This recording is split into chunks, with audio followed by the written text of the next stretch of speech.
Cardiac muscle, heart muscle, is one of the three major types of muscle, the others being skeletal and smooth muscle. It is an involuntary, striated muscle that is found in the walls of the heart. This muscle tissue is known as myocardium, and forms a thick middle layer between the outer layer of the heart wall, the epicardium, and the inner layer, the endocardium.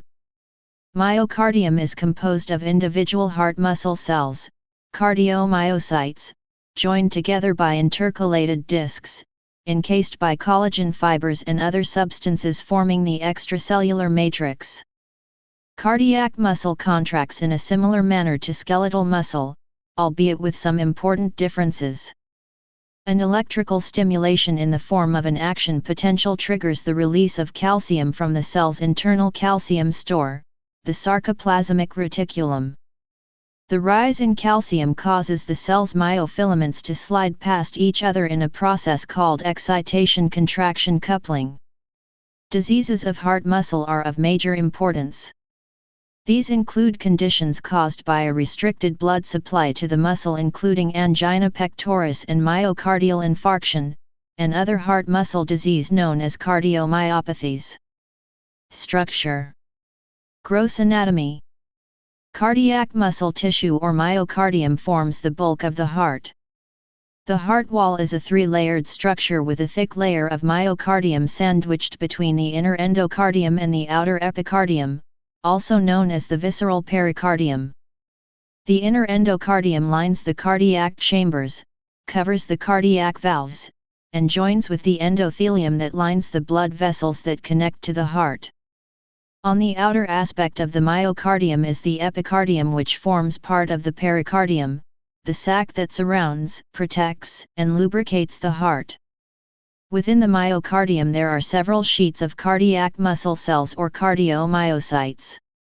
The sheets of muscle that wrap around the left ventricle closest to the endocardium are oriented perpendicularly to those closest to the epicardium.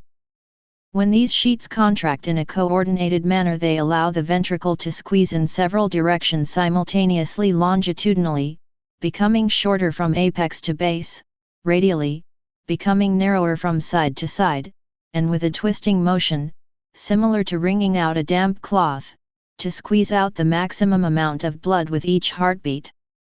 Histology. When looked at microscopically, cardiac muscle can be likened to the wall of a house.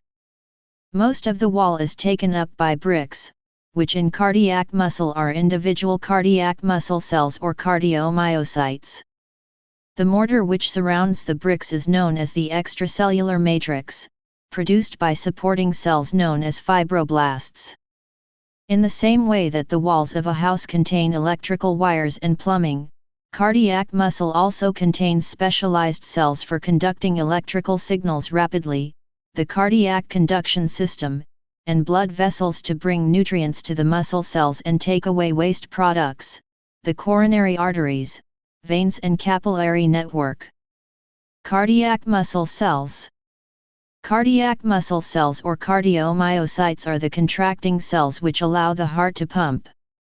Each cardiomyocyte needs to contract in coordination with its neighboring cells to efficiently pump blood from the heart, and if this coordination breaks down, then despite individual cells contracting, the heart may not pump at all, such as may occur during abnormal heart rhythms such as ventricular fibrillation.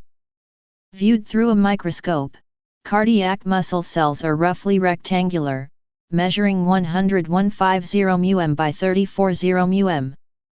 Individual cardiac muscle cells are joined together at their ends by intercalated discs to form long fibers. Each cell contains myofibrils, specialized protein fibers that slide past each other. These are organized into sarcomeres, the fundamental contractile units of muscle cells. The regular organization of myofibrils into sarcomeres gives cardiac muscle cells a striped or striated appearance when looked at through a microscope, similar to skeletal muscle. These striations are caused by lighter I bands composed mainly of a protein called actin, and darker A bands composed mainly of myosin. Cardiomyocytes contain T tubules, pouches of membrane that run from the surface to the cell's interior which improve the efficiency of contraction. The majority of these cells contain only one nucleus, although they may have as many as 4, unlike skeletal muscle cells which typically contain many nuclei. Cardiac muscle cells contain many mitochondria which provide the energy needed for the cell in the form of adenosine triphosphate, ADP, making them highly resistant to fatigue. T-tubules. T-tubules are microscopic tubes that run from the cell surface to deep within the cell. They are continuous with the cell membrane, are composed of the same phospholipid bilayer, and are open at the cell surface to the fluid that surrounds the cell, the extracellular fluid. T-tubules in cardiac muscle are bigger and wider than those in skeletal muscle, but fewer in number. In the center of the cell they join together, running into and along the cell as a transverse axial network. Inside the cell they lie close to the cell's internal calcium store, the sarcoplasmic reticulum. Here, a single tubule pairs with part of the sarcoplasmic reticulum called a terminal cisterna in a combination known as a diode. The functions of T-tubules include rapidly transmitting electrical impulses known as action potentials from the cell surface to the cell's core, and helping to regulate the concentration of calcium within the cell in a process known as excitation-contraction coupling. Intercalated discs. The cardiac syncytium is a network of cardiomyocytes connected to each other by intercalated discs that enable the rapid transmission of electrical impulses through the network, enabling the syncytium to act in a coordinated contraction of the myocardium. There is an atrial syncytium and a ventricular syncytium that are connected by cardiac connection fibres. Electrical resistance through intercalated discs is very low, thus allowing free diffusion of ions. The ease of ion movement along cardiac muscle fibers axis is such that action potentials are able to travel from one cardiac muscle cell to the next, facing only slight resistance. Each syncytium obeys the all or none law. Intercalated discs are complex adhering structures that connect the single cardiomyocytes to an electrochemical syncytium, in contrast to the skeletal muscle, which becomes a multicellular syncytium during mammalian embryonic development. The discs are responsible mainly for force transmission during muscle contraction. Intercalated discs consist of 3 different types of cell-cell junctions: the actin filament anchoring adherens junctions, the intermediate filament anchoring desmosomes, and gap junctions. They allow action potentials to spread between cardiac cells by permitting the passage of ions between cells, producing depolarization of the heart muscle. However, novel molecular biological and comprehensive studies unequivocally showed that intercalated discs consist for the most part of mixed-type adhering junctions named area composita, PL area compositae, representing an amalgamation of typical desmosomal and fascia adherens proteins, in contrast to various epithelia. The authors discuss the high importance of these findings for the understanding of inherited cardiomyopathies, such as arrhythmogenic right ventricular cardiomyopathy. Under light microscopy, intercalated discs appear as thin, typically dark staining lines dividing adjacent cardiac muscle cells. The intercalated discs run perpendicular to the direction of muscle fibers. Under electron microscopy, an intercalated disc's path appears more complex. At low magnification, this may appear as a convoluted electron-dense structure overlying the location of the obscured Z-line. At high magnification, the intercalated disc's path appears even more convoluted, with both longitudinal and transverse areas appearing in longitudinal section. Fibroblasts. Cardiac fibroblasts are vital supporting cells within cardiac muscle. They are unable to provide forceful contractions like cardiomyocytes, but instead are largely responsible for creating and maintaining the extracellular matrix which forms the mortar in which cardiomyocyte bricks are embedded. Fibroblasts play a crucial role in responding to injury, such as a myocardial infarction. Following injury, fibroblasts can become activated and turn into myofibroblasts, cells which exhibit behavior somewhere between a fibroblast, generating extracellular matrix, and a smooth muscle cell, ability to contract. In this capacity, fibroblasts can repair an injury by creating collagen while gently contracting to pull the edges of the injured area together. Fibroblasts are smaller but more numerous than cardiomyocytes, and several fibroblasts can be attached to a cardiomyocyte at once. When attached to a cardiomyocyte, they can influence the electrical currents passing across the muscle cell's surface membrane, and in the context are referred to as being electrically coupled. Other potential roles for fibroblasts include electrical insulation of the cardiac conduction system, and the ability to transform into other cell types including cardiomyocytes and adipocytes. Extracellular matrix. Surrounding the cardiac muscle cells and fibroblasts is the extracellular matrix. The matrix is composed of proteins such as collagen and elastin along with polysaccharides, sugar chains, known as glycosaminoglycans. Together, these substances give support and strength to the muscle cells, create elasticity in the tissue, and keep the muscle cells hydrated. The matrix in immediate contact with the muscle cells is referred to as the basement membrane, mainly composed of type IV collagen and laminin. Cardiomyocytes are linked to the basement membrane via specialized glycoproteins called integrins. Physiology. The physiology of cardiac muscle shares many similarities with that of skeletal muscle. The primary function of both muscle types is to contract, and in both cases a contraction begins with a characteristic flow of ions across the cell membrane known as an action potential. The action potential subsequently triggers muscle contraction by increasing the concentration of calcium within the cytosol. However, the mechanism by which calcium concentrations within the cytosol rise differ between skeletal and cardiac muscle. In cardiac muscle, the action potential comprises an inward flow of both sodium and calcium ions.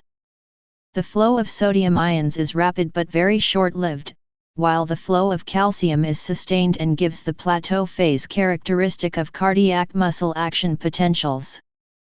The comparatively small flow of calcium through the L-type calcium channels triggers a much larger release of calcium from the sarcoplasmic reticulum in a phenomenon known as calcium-induced calcium release. In contrast, in skeletal muscle, minimal calcium flows into the cell during action potential and instead the sarcoplasmic reticulum in these cells is directly coupled to the surface membrane. This difference can be illustrated by the observation that cardiac muscle fibers require calcium to be present in the solution surrounding the cell in order to contract, while skeletal muscle fibers will contract without extracellular calcium. During contraction of a cardiac muscle cell, the long protein myofilaments oriented along the length of the slide over each other in what is known as the sliding filament hypothesis.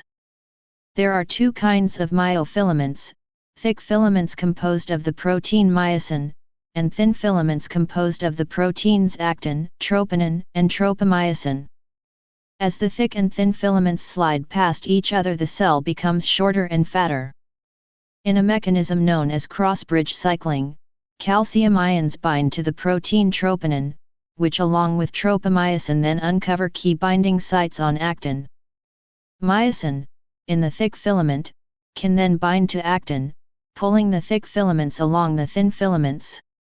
When the concentration of calcium within the cell falls, troponin and tropomyosin once again cover the binding sites on actin, causing the cell to relax.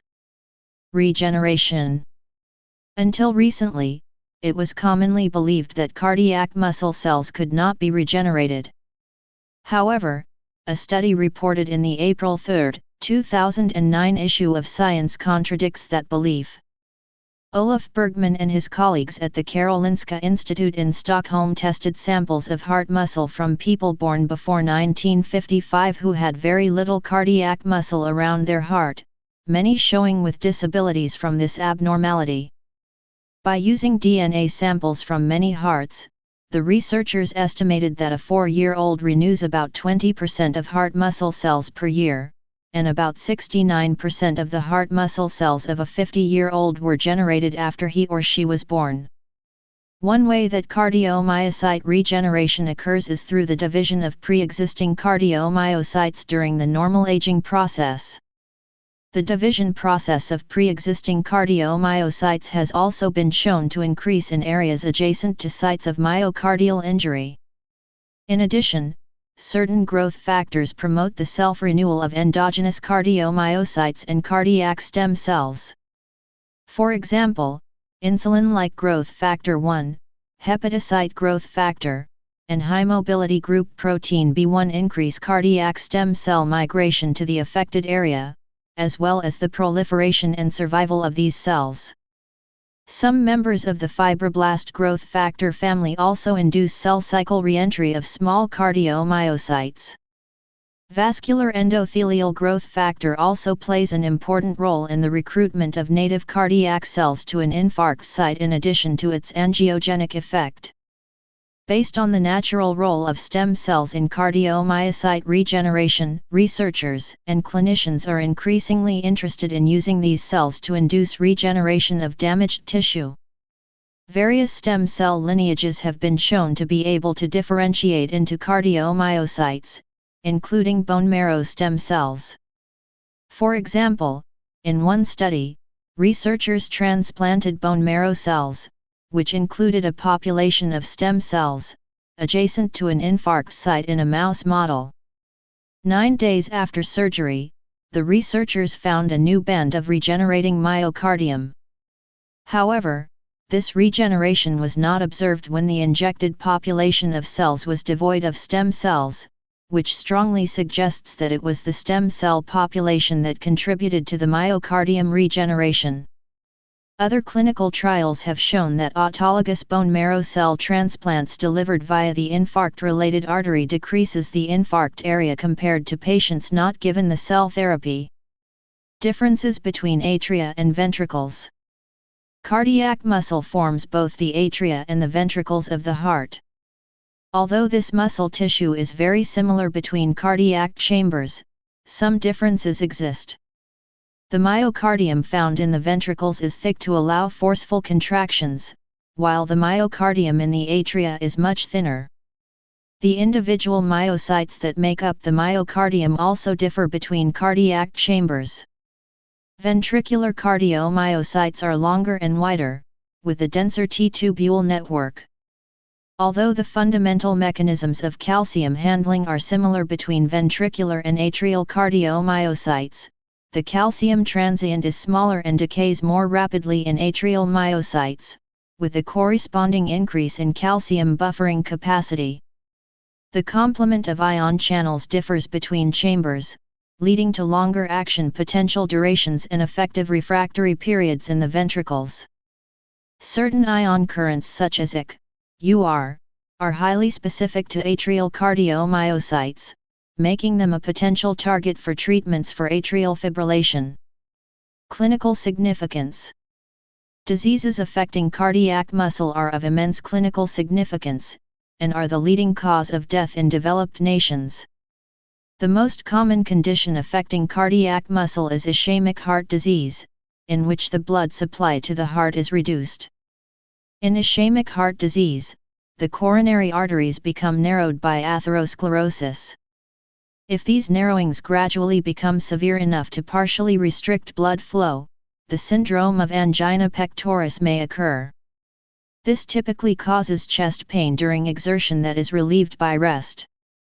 If a coronary artery suddenly becomes very narrowed or completely blocked, interrupting or severely reducing blood flow, a myocardial infarction or heart attack occurs.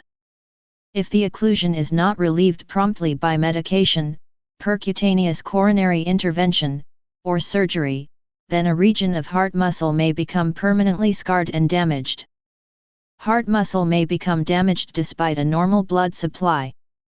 The heart muscle may become inflamed in a condition called myocarditis, most commonly by viruses but sometimes by the body's own immune system. Heart muscle can also be damaged by drugs such as alcohol, long-standing high blood pressure or hypertension, or persistent abnormal heart racing. Specific diseases of heart muscle called cardiomyopathies can cause heart muscle to become abnormally thick, hypertrophic cardiomyopathy, abnormally large, dilated cardiomyopathy, or abnormally stiff, restrictive cardiomyopathy. Some of these conditions are caused by genetic mutations and can be inherited. Many of these conditions, if severe enough, can damage the heart so much that the pumping function of the heart is reduced. If the heart is no longer able to pump enough blood to meet the body's needs, this is described as heart failure. Please subscribe and thanks for watching.